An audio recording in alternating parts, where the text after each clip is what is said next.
घने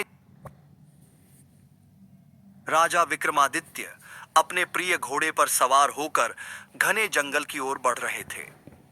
सूर्य ढल रहा था और आसमान नारंगी रंग में रंग चुका था। यह जंगल रहस्यमयी था, जिसकी कहानियां दूर दूर तक प्रसिद्ध थीं।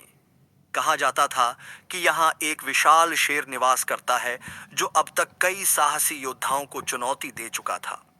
राजा ने अपने घोड़े की लगाम कसकर पकड़ी और जंगल के अंदर प्रवेश किया। चारों ओर ऊंचे ऊंचे पेड़ थे, जिनकी टहनियां आपस में उलझी हुई थीं।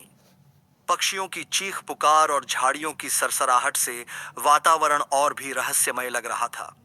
अचानक घोड़े ने हिनहिनाना शुरू कर दिया। राजा चौकन्ने हो गए।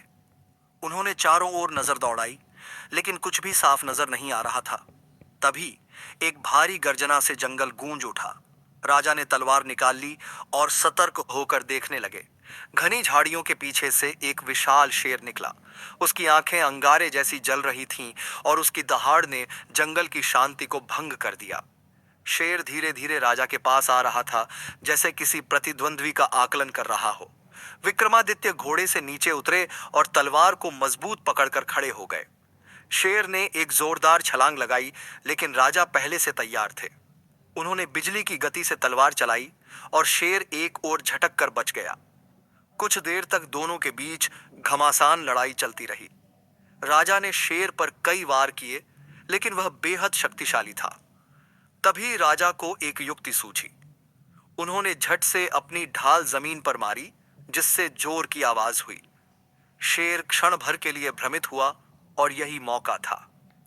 राजा ने पूरी ताकत से तलवार चलाई और शेर को मार डाला। पंजे पर चोट कर दी। शेर दर्द से कराह उठा और पीछे हट गया। विक्रमादित्य ने शेर को गौर से देखा। उसकी आंखों में अब आक्रामकता कम और सम्मान अधिक था। वह कुछ देर राजा को देखता रहा और फिर धीरे धीरे जंगल के अंधकार में गुम हो गया। राजा ने तलवार म्यान में रखी और अपने घोड़े पर सवार होकर जंगल से बाहर निकल आए। यह युद्ध केवल ताकत का नहीं, बल्कि बुद्धिमानी का भी था।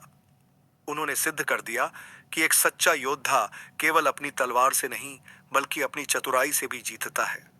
यह कहानी जंगल में गूंजती रही और राजा विक्रमादित्य की बहादुरी की गाथा सदियों तक सुनाई जाती रही।